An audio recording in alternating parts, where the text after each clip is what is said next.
Marcus, David, how are you? Mom. 20 years ago, Bianca Washington spent her last tip money feeding two orphan brothers at a Wisconsin diner. She lost her apartment keeping them safe, fought the system to become their mother, and worked 3 jobs to raise them. Today, a mysterious helicopter circles her neighborhood. Inside are the boys she saved, now worth millions, ready to reveal how a $3.47 act of kindness created a fortune that can't be measured in money. This is the story of how love compounds interest, how chosen families are the strongest families, and how one waitress's compassion changed the course of history. Welcome back, my dear family and friends, to a story that proves kindness is the most powerful currency on earth. If you were touched by Elsie's bakery convoy, prepare your hearts for Bianca's helicopter landing. Sometimes the smallest gestures, a free meal, an open door, a mother's love where none existed, create ripples that become tidal waves of change. Grab your tissues and settle in for a journey from a late-night diner booth to the Smithsonian, where 2 hungry boys and 1 extraordinary woman show us that family isn't about DNA. It's about who shows up when the world walks away. The diner sat on the edge of Highway 41, just outside of Green Bay, Wisconsin, where the city gave way to farmland and the sky stretched wide enough to make promises. It was the kind of place that had seen better days but refused to admit it. Red vinyl booths patched with duct tape, linoleum floors worn thin in paths between tables, and a neon sign that flickered between Rosie's Diner and our SIE's Dina depending on its mood. Bianca Washington had been working the night shift for 3 years, long enough to know every regular's order and every stranger's story. At 28, she carried herself with the quiet dignity of someone who had learned early that complaining changed nothing, but kindness could change everything. Her uniform was always pressed, her smile genuine even at 3 in the morning, and her hands steady as she poured coffee for truckers and insomniacs and everyone in between. It was a Tuesday night in November when they walked in. The bell above the door chimed its tired welcome, and Bianca looked up from wiping down the counter to see 2 small figures silhouetted against the parking lot lights. Brothers, clearly. They had the same sharp cheekbones, the same way of holding their shoulders like they expected the world to take a swing. The older one, maybe 7, held the younger one's hand with fierce protection. Their clothes were clean but worn, jackets too thin for Wisconsin winter, shoes held together with determination more than rubber and glue. They stood in the doorway uncertain until Bianca called out, "Come on in, boys. It's warm in here." They approached the counter slowly, and in the better light, Bianca could see the careful hunger in their eyes, the kind that had learned to expect disappointment. The older boy boosted the younger onto a stool, then climbed up beside him. "What can I get you?" Bianca asked, already reaching for menus. The older boy, he'd later tell her his name was Marcus, dug in his pocket and produced a handful of change. Quarters, dimes, nickels, and pennies, carefully counted. "What can we get for $3.47? Bianca looked at the money, then at the boys. The younger one, David, she'd learn, was trying not to stare at the pie case, where a fresh apple pie sat under a glass dome like something out of a fairy tale. "Well," Bianca said slowly, "it just so happens that Tuesday is our special kids eat free night." Marcus frowned. The sign outside doesn't say anything about kids eating free. "That's because it's a secret special," Bianca said, winking. "Only for kids who are extra polite and come in on Tuesday nights when it's slow. You boys qualify on all counts." She could see Marcus wanting to argue, pride battling with hunger. David tugged on his brother's sleeve. "Marcus, I'm really hungry." "Okay," Marcus said finally, but he pushed the coins across the counter. "But you take this for a tip." Bianca's heart cracked a little, but she kept her smile steady. "Deal. Now what'll it be? And don't say something small. The cook gets cranky if he doesn't get to make a real meal during the slow shift." She brought them hamburgers with extra fries, chocolate milkshakes, and when they'd finished those, she casually mentioned that the apple pie was about to go bad and they'd be doing her a favor by eating some. She sat with them when the diner was empty, learning their story in pieces. Their mother had died 6 months ago. Cancer that moved faster than hope. Their father had been gone long before that. They'd been staying with an aunt, but she'd left for work 3 days ago and hadn't come back. The boys had waited, surviving on cereal and hope, until the food ran out and the power was shut off for non-payment.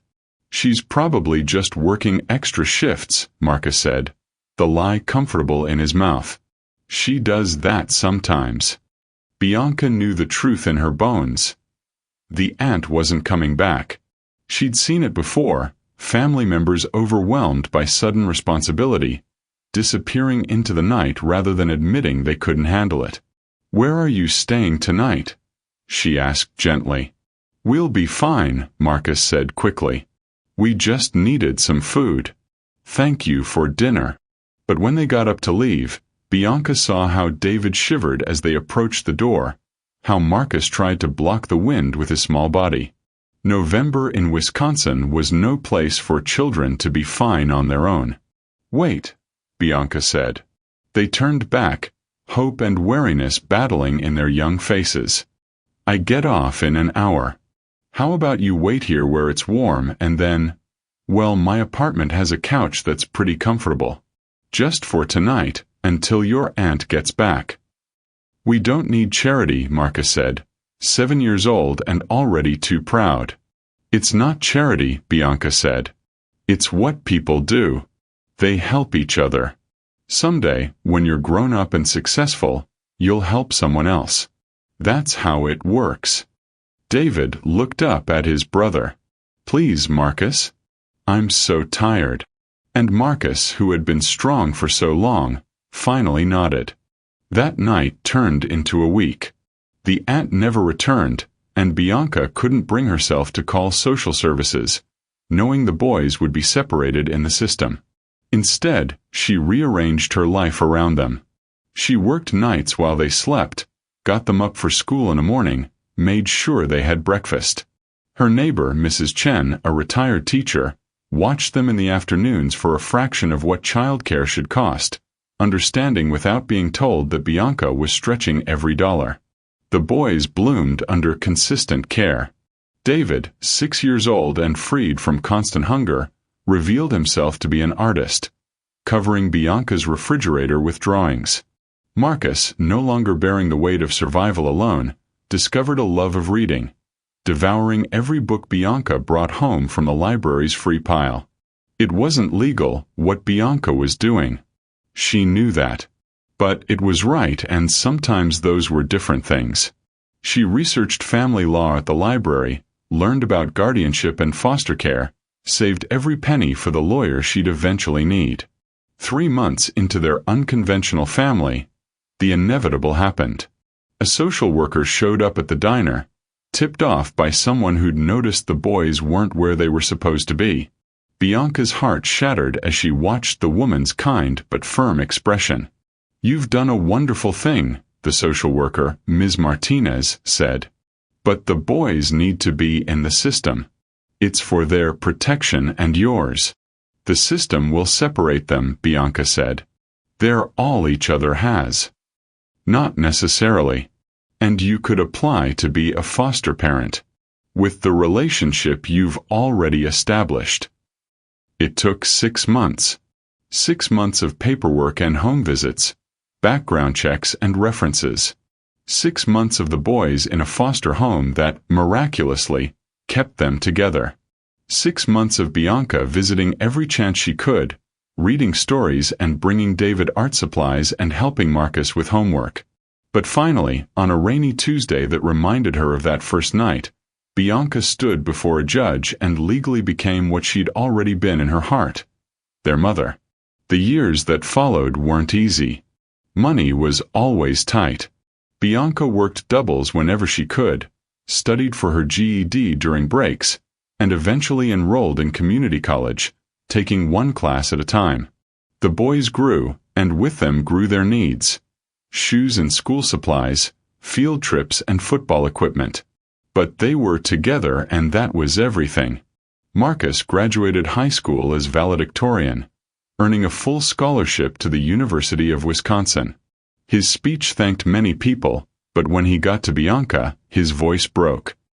To the woman who taught me that family isn't about blood, it's about who shows up when you're hungry and scared and alone. Mom, everything I am is because you chose us when you didn't have to. David's path was different but no less impressive. Art school in Chicago. His portfolio filled with pieces that told stories of loss and redemption, of families made by choice, of love that looked like hamburgers on a cold night when you had nothing. They stayed close, even as their lives expanded. Sunday dinners when they could manage it, phone calls when they couldn't. They watched Bianca finally finish her degree in social work, watched her take a job at the same agency that had once investigated her, watched her help other families navigate the system with compassion born from experience. 20 years passed. 20 years of birthdays and graduations, of setbacks and triumphs, of a family that had started with $3.47 and an act of kindness. Bianca was 48 now, still living in the same apartment in Green Bay, though the boys had long since tried to convince her to let them buy her something bigger. But she loved this place, loved the memories soaked into its walls, loved Mrs. Chen next door who had become the grandmother the boys never had. It was another Tuesday, this one in November, exactly 20 years after that first night. Bianca was getting ready for work. She ran a nonprofit now, helping single parents navigate resources, when she heard it. A sound that didn't belong in her quiet neighborhood. The rhythmic thwop thwop thwop of helicopter blades. She looked out her window to see her neighbors emerging from their houses, all staring up at the sky. A helicopter was descending, landing in the empty lot across the street where the old grocery store had been torn down. It was sleek and black, the kind of thing she'd only seen in movies. Her phone rang. Marcus. Mom, can you come outside, please? Marcus, what's going on? There's a helicopter. I know. Just come outside. And Mom, bring a jacket. It's cold. Confused and slightly alarmed, Bianca grabbed her coat and headed downstairs. The street was full of neighbors now, everyone watching as the helicopter's rotors slowed. Mrs. Chen clutched Bianca's arm. What's happening? The elderly woman asked. I have no idea, Bianca said, but then the helicopter door opened, and her boys stepped out. Marcus, now 27, tall and distinguished in a suit that fit him perfectly. CEO of a tech company he'd built from nothing. Featured on magazine covers she kept in a box under her bed. David, 26, whose art now hung in galleries around the world, whose most famous piece, Woman at a Diner Counter, had sold for more money than Bianca could comprehend. They walked toward her, smiling, and behind them, others emerged from the helicopter. Ms. Martinez, the social worker who had helped them become a family. Rosie, who still owned the diner. Mrs. Chen's daughter, who had flown in from California. Friends and family and people whose lives had been touched by their story. What is this? Bianca asked, tears already starting. Marcus took her hands. 20 years ago, you gave us everything when you had nothing to give. You changed our lives with hamburgers and kindness and a couch to sleep on. You fought for us when the world said you couldn't keep us. You worked doubles to pay for David's art supplies and my academic decathlon trips. You never missed a school play or a parent-teacher conference, even when it meant you didn't sleep. David stepped forward. You taught us that love isn't about what you have, it's about what you give. That family is a choice you make every day. That kindness creates ripples that never stop spreading. So today, Marcus continued, we want to give you something back. Not because you need it. You taught us that needing and deserving aren't the same thing. But because you deserve everything beautiful this world has to offer. David pulled out an envelope. Inside were tickets. First-class tickets to Paris, Rome, Tokyo, all the places Bianca had pictures of on her refrigerator but had never dreamed of seeing. A year-long trip around the world, everything paid for. Her non-profit work covered by a team they'd hired. But that's not all, Marcus said. He pulled out another envelope. This is the deed to a house. Not far from here, because we know you'd never leave Mrs. Chen. But bigger, with a garden you've always wanted and a kitchen where we can have proper Sunday dinners. Bianca was crying now, shaking her head. Boys, this is too much. No, David said firmly. It's not enough. It will never be enough. But it's a start. Then the crowd parted, and more people came forward. Former foster kids Bianca had helped through her nonprofit. Single parents who'd found resources and hope through her programs. Each one held a white rose, and soon Bianca's arms were full of flowers. You saved us, Marcus said, his voice thick with emotion. But more than that, you showed us how to save others. Every life we've touched, every person we've helped, it all started with you taking in two scared, hungry boys on a Tuesday night. The local news had arrived, cameras rolling, but Bianca barely noticed. She was surrounded by love, by the family she'd built and the community she'd created. Mrs. Chen was crying, Rosie was taking pictures, and someone had started playing music from a speaker. There's one more thing, David said. He nodded to the helicopter pilot, who pulled out a large wrapped canvas. David unwrapped it carefully, revealing a painting. It was Bianca, 20 years younger, standing at the diner counter. But in the reflection of the coffee pot, you could see two small boys, and in her eyes, you could see the moment she decided to change their lives. This is going in the Smithsonian, David said.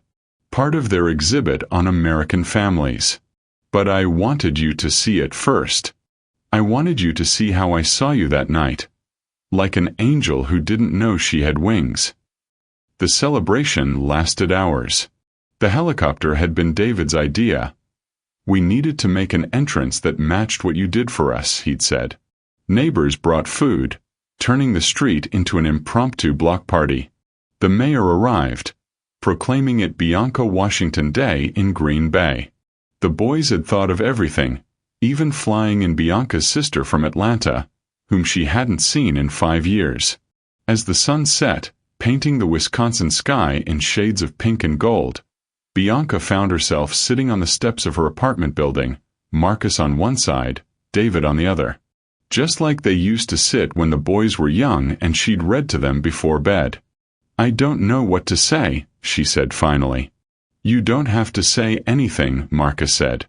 You've been saying it all our lives. With every meal you cooked, every homework problem you helped with, every time you chose us over something easier. You saved us, Mom, David added.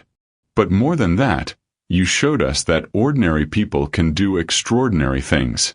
That kindness isn't weakness, it's the greatest strength there is.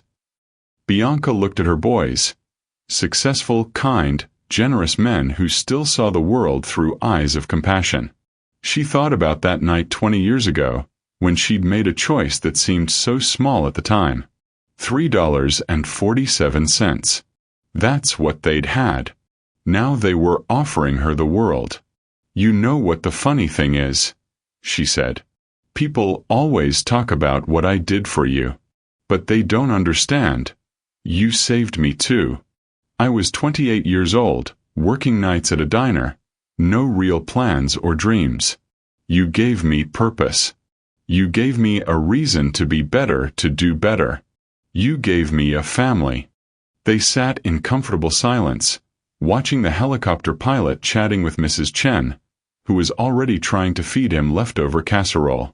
The news crews had packed up, the crowds had thinned, but the feeling remained. The sense that something beautiful had come full circle. So, Marcus said eventually, when do you want to leave for Paris? Bianca laughed. Can we wait until after Thanksgiving? I want to cook for everyone. A proper meal, not dinner food. Mom, David said, That diner food saved our lives." "No," Bianca corrected gently. "Love saved our lives. The food was just how it started." As the stars came out over Green Bay, Bianca Washington sat with her sons and thought about the mysterious mathematics of kindness. How a single act of compassion could multiply over years, touching lives in ways you never imagined. How 2 hungry boys could become men who changed the world, one kindness at a time. How a waitress with empty pockets but a full heart could build a family that no amount of money could buy. The helicopter would leave in the morning, but the love it had carried would stay. In the house Marcus and David had bought, Bianca would plant a garden. She would grow vegetables and flowers, host Sunday dinners and neighborhood gatherings. She would continue her work, helping other single parents and foster families, spreading the ripples ever wider. But tonight, she simply held her boys close and remembered that first night at the diner. The way Marcus had counted out his coins so carefully. The way David had looked at the pie case with such longing. The way her heart had known, even then, that these boys were meant to be hers. "Thank you," she whispered, not sure if she was talking to her sons or to God or to the universe that had brought them together. "No, Mom," Marcus and David said in unison, a response they'd clearly practiced. "Thank you." The next morning, the helicopter lifted off from the empty lot, carrying with it the film crew David had hired to document Bianca's world tour. She'd protested, of course, but David had insisted. "Your story needs to be told, Mom. Not for fame, but so other people know that one person really can make a difference." But before any travels, before Paris or Rome or Tokyo, Bianca had one stop to make. The helicopter touched down in the parking lot of Rosie's Diner, that same weathered building where everything had begun. Rosie herself stood waiting, her hair grayer now but her smile just as warm. "I thought you might want to see this," Rosie said, leading Bianca inside. The diner had been transformed. Where cracked vinyl booths once sat, there were new seats with a plaque on table 7, the Bianca Washington booth, where family begins. The walls were covered with photos, Bianca and the boys through the years, newspaper clippings about Marcus's company and David's art, pictures of all the families Bianca had helped through her nonprofit. But what made Bianca cry was the addition to the menu, laminated and permanent, the Tuesday special, Kids Eat Free, established in honor of Bianca Washington, who taught us that kindness is always on the menu. "It's real now," Rosie said. "Every Tuesday. We've been doing it for 5 years, ever since the boys came to me with the idea. You'd be amazed how many families it's helped." They sat in booth 7, Bianca and her boys and Rosie, sharing coffee and memories. Marcus pulled out his phone to show her something, a foundation he and David had started, the Washington Family Foundation, dedicated to keeping siblings together in foster care and supporting kinship caregivers. "We've helped keep 300 families together so far," he said. "David's art sales fund most of it, and my company matches every donation." "And this is just the beginning," David added. "We're working on legislation, too. The Bianca Washington Act, it would provide financial support for people like you, who take in children who aren't technically theirs yet, so they don't have to work doubles just to buy school supplies." Bianca couldn't speak. She touched the photos on the wall, Marcus at his college graduation, David at his first gallery opening, the 3 of them at Christmas last year, wearing matching sweaters Mrs. Chen had knitted. "You did this," she finally managed. "All of this. I just gave you a place to sleep." "No," Marcus said firmly. "You gave us a chance to become who we were meant to be. Do you know the statistics, Mom? Foster kids who age out of the system, only 3% get a college degree. Less than half graduate high school. We beat those odds because of you. Because you believed in us when no one else would," David added. "Because you saw potential where others saw problems." They spent the morning at the diner, and word spread quickly. Soon, families were stopping by. People who'd been helped by the Tuesday special, single parents who'd found resources through Bianca's nonprofit, former foster kids who'd heard her speak at conferences. Each had a story of how kindness had changed their trajectory. One young woman, Maria, approached shyly. She held the hand of a small boy, maybe 5 years old. "Ms. Washington, you probably don't remember me, but I came to your nonprofit 2 years ago. I was about to lose custody of my son because I couldn't afford childcare while I worked. You helped me find resources, connected me with Mrs. Chen's daughter who was starting a daycare. Now I have my degree and a good job, and we're doing okay." She knelt down to her son's level. "This is the lady I told you about, Mijo. The one who helps families stay together." The boy handed Bianca a drawing. Stick figures holding hands under a rainbow. "Thank you for helping my mommy," he said. This was why Bianca had eventually agreed to the world tour, to the documentary, to the attention. Not for glory, but to show others that change doesn't require wealth or power or special skills. It just requires seeing someone in need and choosing to help. The weeks that followed were a whirlwind. Paris, where Bianca stood in awe before the Eiffel Tower, Marcus and David on either side of her, recreating a photo she'd torn from a magazine 20 years ago and taped to her refrigerator as a dream. Rome, where they threw coins in the Trevi Fountain, each making the same wish, that families everywhere would find each other, blood-related or not. In Tokyo, they visited an orphanage that the Washington Family Foundation had partnered with. Bianca spent hours with the children, David translating, sharing her story and reminding them that families can form in the most unexpected ways. One little girl, who'd been there the longest, climbed into Bianca's lap and whispered something in Japanese. "She says you have a mother's heart," David translated, his eyes wet. "She can tell." But it wasn't just the grand destinations that moved Bianca. It was the small moments. Marcus teaching her to use chopsticks properly in Japan, both of them laughing until their sides hurt. David sketching her as she dozed on the plane, capturing the peace on her face. The three of them video calling Mrs. Chen from Venice, the elderly woman critiquing the pasta and insisting her homemade noodles were better. In London, they were invited to speak at a conference on alternative families. Bianca was nervous. She'd spoken at small events before, but this was hundreds of people, academics and social workers and policymakers from around the world. "I'm not an expert," she told the boys backstage. "I'm just a waitress who took in 2 kids." "You're an expert in love," Marcus said. "And that's what they need to hear." So Bianca spoke from her heart. She talked about that first night, about choosing compassion over caution. She talked about the challenges, the financial strain, the legal battles, the night she'd cried in her bathroom so the boys wouldn't hear, wondering if she was doing right by them. But mostly she talked about the joy. Sunday morning pancakes and homework at the kitchen table. Teaching Marcus to drive in the Rosie's Diner parking lot. Framing David's first real commission. The moment the adoption was finalized and they were legally what they'd already been in every way that mattered. A family. "We talk about saving children," she concluded. "But the truth is, they save us right back. Marcus and David gave me purpose, gave me a reason to be better than I was.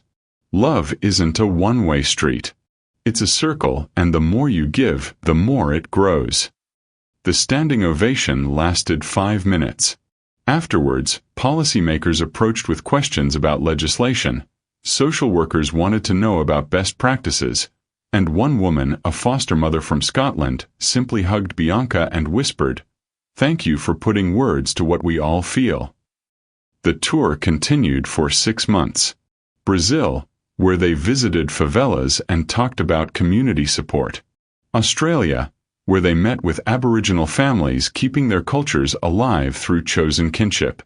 India, where the concept of joint families resonated deeply with their story. Each place taught them something new, and in each place, they found people hungry for hope, for proof that love could transcend traditional boundaries. But the most meaningful stop came near the end. They were in Kenya, visiting a school the foundation had helped fund, when David got a call. He stepped away to take it, returning with a strange expression. "That was the Smithsonian," he said. "They want to move up the exhibit opening. They want us back next week." So they cut the trip short by a month, though Bianca didn't mind. She was homesick for Mrs. Chen's gossip and Rosie's coffee and her own bed. The helicopter, their running joke now since the boys had insisted on chartering one for the return just as they had for the departure, touched down in Green Bay on a crisp September afternoon. The entire neighborhood had turned out to welcome her home. Banners stretched across the street. "Welcome home, Bianca," and "Our neighborhood mom." Mrs. Chen had cooked enough food for an army, recruiting what seemed like every grandmother in a 5-mile radius. The new house, Bianca still couldn't quite believe it was hers, was decorated with flowers from her non-profit families. But first, there was Washington, D.C. and the Smithsonian. The exhibit was called American Families, Bonds Beyond Blood, and David's painting was the centerpiece. But it was more than just the painting. The curators had created an entire section around their story, with photos, videos, and interactive displays. Visitors could sit in a recreation of Booth 7 at Rosie's Diner, listening to audio of Bianca, Marcus, and David telling their story. The opening was packed. Senators and Congress members mingled with foster families and social workers. The Secretary of Health and Human Services gave a speech about the need for supporting non-traditional families. But the moment that broke Bianca came when a group of children from a D.C. foster care facility toured the exhibit. They stood transfixed before David's painting, and one boy, probably Marcus's age that first night, turned to his foster mother. "Could that happen for us?" he asked. "Could we be a real family?" The foster mother, tears in her eyes, knelt beside him. "We already are, baby. We already are." Marcus and David had one more surprise. As the evening wound down, they led Bianca to a small side room in the museum. Inside was a simple display. The original receipt from that first night at the diner, somehow tracked down and preserved. Next to it, in a frame, was the menu with "Kids Eat Free" circled in Bianca's handwriting, a note she'd written for a confused cook 20 years ago. "Rosie saved these," David explained. She knew somehow that they'd matter someday. Below the artifacts was a plaque. On November 15, 2004, Bianca Washington made a choice that would ripple through generations.